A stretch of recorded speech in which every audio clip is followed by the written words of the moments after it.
Ang kwento. Mula sa mahiwagang burnay. Mula sa mahiwagang burnay.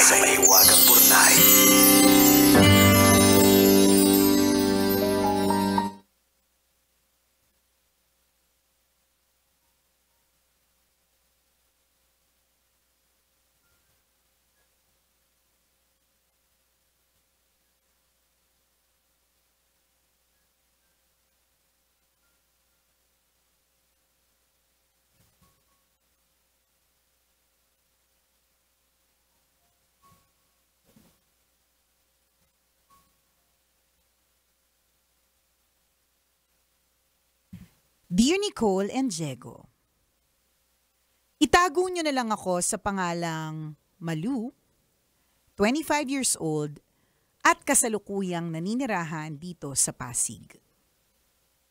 Naisipan ko pong sumulat sa inyo dahil hindi ko alam kung ano ang gagawin ko sa sitwasyon ko ngayon.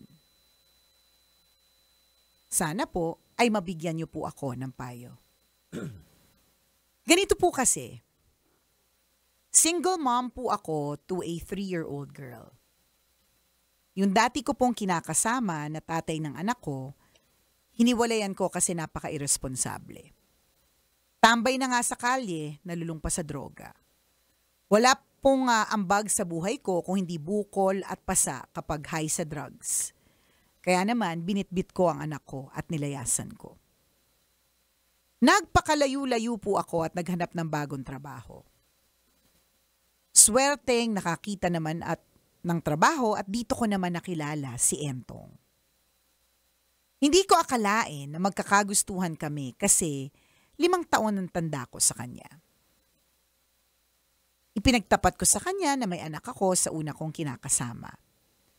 Pinaintindi ko sa kanya na kung gusto talaga niya ako, kailangan niyang tanggapin ng buong buo ang anak ko kasi parte siya ng buhay ko. Naiintindihan naman daw niya ang sitwasyon. Tinatanggap daw niya ng buong puso ang anak ko.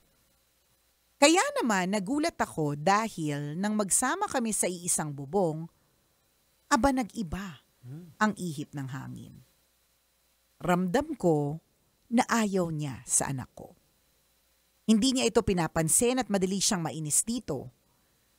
Mas lumala pa ang sitwasyon ng magkaanak na kaming dalawa. Naging pisikal at emosyonal na ang pang-aabuso niya sa anak ko sa una. Hindi ako nanahimik. Araw-araw naming pinag-aawayan ang pakikitungo niya sa panganay ko. Yung dating tahimik naming bahay, gumulo. Yung dating payapa naming pagsasama, nawala. Nicole and Diego, mahal ko si Entong pero hindi ko pwedeng tiisin ang ginagawa niya sa anak ko. Kahit masakit, iiwan ko na siya. Bit-bit ang anak ko sa kanya. Tama ba ang naiisip kong solusyon? Wala na kasi akong maisip na paraan para matigil ang pangmamaltrato niya sa anak ko kung hindi ang humiwalay kami sa kanya ng tuluyan. Salamat po sa inyong payo. Ang inyong tagapakinig. Malu.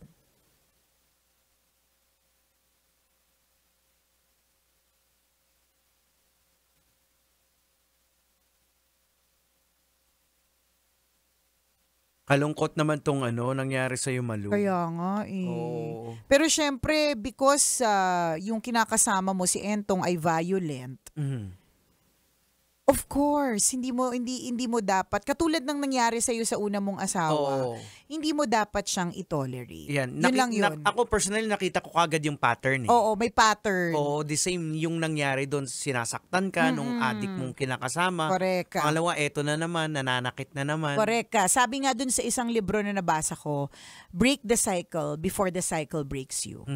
Yun. So, titigil na ulit. Correct. Kasi ayaw naman natin na lumaki pati yung anak mo sa isang environment na ninonormalize yung pangbubugbog, ninonormalize ang emotional damage. Diba? Ika nga ng mga bata ngayon, emotional damage. Ganyan lang yung dalawang anak eh. Sasabihin mo, luma na yan. Oo, luma na yan. Dati pa namin ginagamit yan eh. 'Di ba? So ayaw natin lumaki ng ganyan yung anak mo. Mhm. So kung tinatanong mo sa amin kung tama ba na hiwalayan, Aha. ayaw man natin, 'di ba? Sa totoo lang, kasi hindi naman sana magsama sa hirap at ginhawa. Kaya lang kung may pambubugbog naman na nagaganap, Correct. Mhm. bakit naman nating iaalaw? Oh, ako, I don't want to sound na parang masyadong religyoso sa mga ganito ano. Kasi unang-una talaga, kasi yung pagsasama na hindi blessed, na hindi kayo kasal. Ayan. Naku, Medyo maraming... magulo talaga eh. Naku, Jex, maraming magtataas ng kilay. Hindi totoo. Totoo. Magulo Sinasabi talaga daw nila siya. sinasabi daw nila na ganon. Kumbaga walang katahimikan, kahit sabihin natin maayos kayo, pero yung iba pa rin kasi yung May yung basbas. bless, may basbas eh. Oo. So, Diba? ayan. Yun yung sinasabi natin. Tsaka parang pumasok ka din agad. No. Yun yung sinasabi natin na break the cycle before the cycle breaks us. Baka hindi mo lang sinabi, pero parang feeling namin from the time na nakipag-iwalay ka dun sa una, lumipat ka lang ng trabaho, tapos Oo. nakilala mo siya, tapos nagsama na kayo agad. Correct, oo. So may ganon. So siguro next time, kung may next time Oo, pa. di ba? Kung bibigyan ka ulit ng next time, kung gusto mo ring i-open Oo. pa yung sarili mo to a next relationship. Oo, bago ka magpabahay, kilalanin mo muna yun. At kaya mo, pakasalan ka niya. Correct ka. Alamin mo muna kung Oo. totoo ba talaga ito. Kasi parang ang feeling ko kasi talaga ang bilis. Kaya hindi mo na tuloy nalaman kung talagang magiging mabait ba siya sa anak mo. Oo. Malalaman mo kagad yan eh. Correct.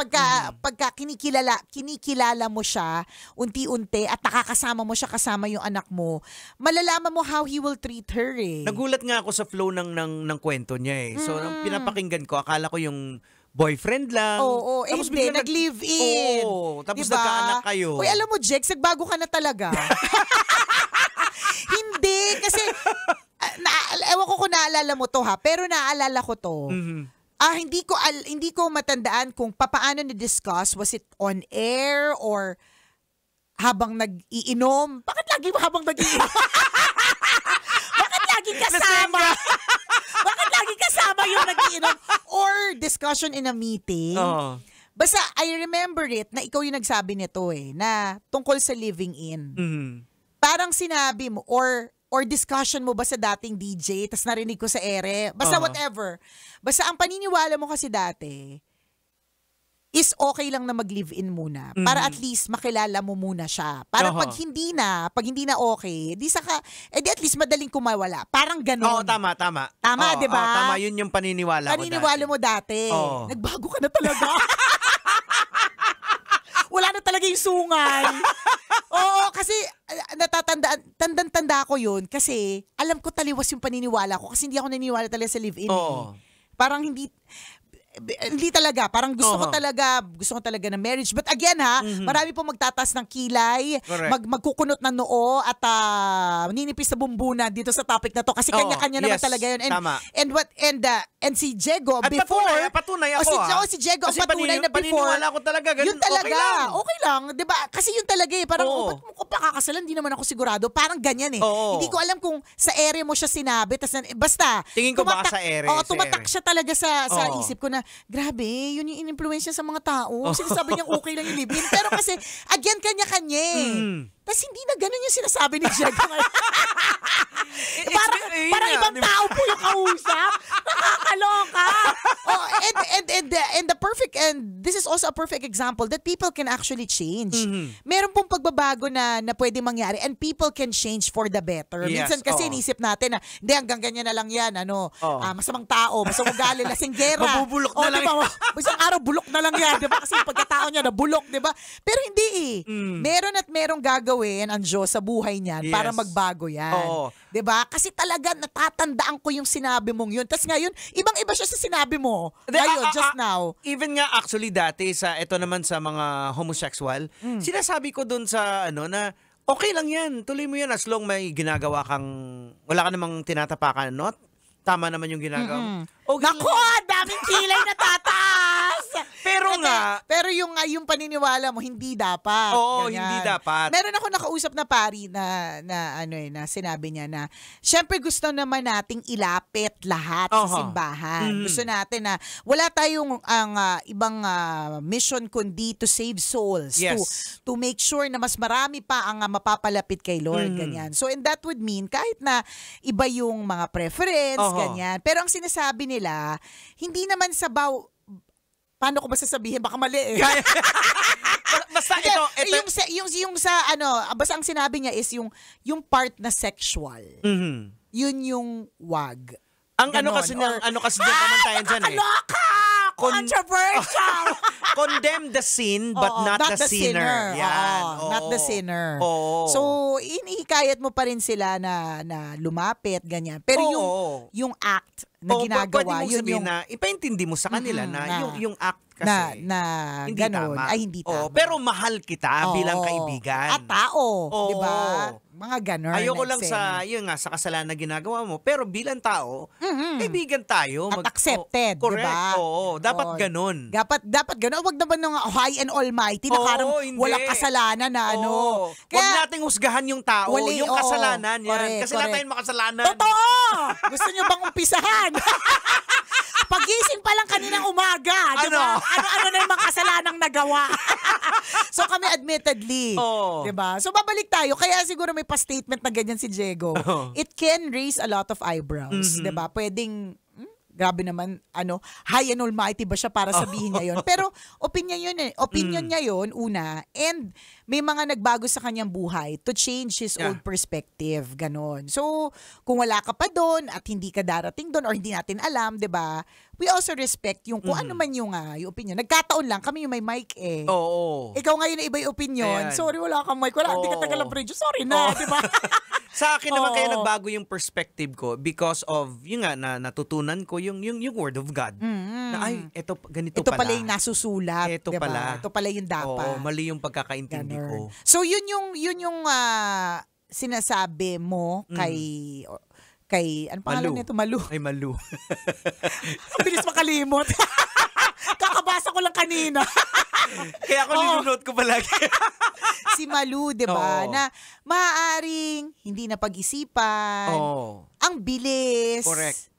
Tas walang basbas Ayan. or yung mga ganyan. So kaya gano'n na. Ako parang nabilisan din kasi talaga ako eh. Oo. Nagmadali ka na may mag-alaga sa'yo na, di ba baka gano'n? Ayan, Yung, isa pa yan. may ganyan na parang may feeling ka na kailangan dalawa kayo Mhm. to be able to raise your child. Mhm. It's not necessarily ideally. Aha. Ideally sana dalawa kasi Oho. mahirap magpalaki ng anak eh. Correct. Pero kung halimbawa, yung lagi nakukuha naman is sakit ng ulo, it's complicated, it's constipated, lahat na, masakit sa tiyan, di ba? Eh, bakit mo pa ipipilit? Oo. Pwede mo naman siyang, pwede mo naman kayanin. Baka may ganun ka Malu as a psychologist for today. Baka may ganyan na parang feeling mo lagi kailangan may partner. Yes, At hindi oo. mo magagawa ng tama yung pagpapalaki sa anak mo kung wala kang kaagapay. Oo. Hindi kailangan ganun. Again, Malu, nagiging cycle na kasi siya. Nagkaroon na ng pattern. So, Yan. posible, pag hindi mo pa nakita yung aral, Lesson, yung lesson, correct. posible maging cycle na siya. Posible, ha? O, kasi Posible nagkaroon na maging ng ulit. pattern eh. Doon sa una mong asawa, ito pangalawa kay Entong. Correct. Ang maganda lang naman dito, marunong siyang umalis. Mhm. Yun Ayan. naman din. Oo. Kasi may mga iba na alam na nga nilang na sinasaktan sila, they still stay in the relationship Oo. sa takot Correct. na maging single. Mhm. O yun naman ang kagandahan sa'yo. Oo. Alam mo kung kailan ka titigil at Oo. alam mo din kung kailan ka aalis. Oo, may Which is tama a kang good ginawa, thing. yung umalis ka sa maling sitwasyon. Correct ka. Pero wag ka naman pumasok ulit. Sa panibagong same Yes, pattern, wag. correct. Iwasan mo na yun. Totoo. Dapat may mga natutunan ka na kasi maaari at posibleng maulit-ulit ito. Mhm. Ay, nakakaloka ka, Malu. Mahirap talaga yung sitwasyon mo na Oo. yan. Lalong-lalo na may batang May batang nadadamay involved, eh. oo. Diba? At saka ang hirap maging magulang. Oo. Isipin mo, nagdurugo yung puso mo, pero may anak kang kailangan alagaan. Correct. Gusto mong alagaan yung sarili mo, gusto mong alagaan yung puso mo, pero hindi mo kayang alagaan ng buo kasi may anak ka pang aalagaan. Ganon talaga eh. Oo, tsaka alam niyo sa mga ganitong sitwasyon, ang mga nagiging biktima dito yung bata eh. Oo. Yung mga bata talaga Sa kanila eh. yung sa kanila yung So kung hindi may i-guide to ng maayos, hindi mapaintindi sa kanila, lalo na dalawa na ngayon, baka, again, magiging cycle na rin din. Kung ano Sa kanila. nakita niya, Correct, gawin din correct. nila sa lifetime nila. So, Pero, 'di ba, na pwedeng oo o pwedeng hindi. Na pag nakita nila na lumaki sila sa ganito, sisiguraduhin nila na pag sila naman Oo. magkapamilya, hindi nila gagawin. may mga ganong Sana. cases. Yun Pero yung but prayer mostly, natin. kung anong kinalakihan mo, nauulit siya. 'Di ba parang kung ano yung mga kunyari kinalakihan mo tungkol kay Santa Claus, yun na din yung gagawin mo sa Oo. mga anak mo eh. Oo, 'Di tama. ba? Kasi yun yung nakita mo nung yun yung lumalaki exposure ka. mo eh. Oo. Pero hopefully, 'di ba? And prayerfully. Pero may mga hindi strong, maging ganon. strong talaga din na hindi ko pwedeng Gawin. So bibihira 'yon. Oo. At nasa Love Radio sila ngayon. At pinapakinggan mo sila ngayon.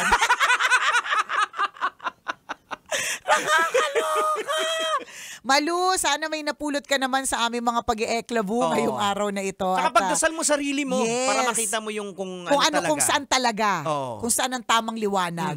Ay, nako, Yeah. Malu. Oras natin, 1:39. Ako pong kumikinang na ulo, Diego Bandido. At akong kumikinang ina mo, Nicole Yala. Kailangan pa bang i-memorize yan? Basic! Kailangan pa bang i-memorize yan? Love Radio. Basic!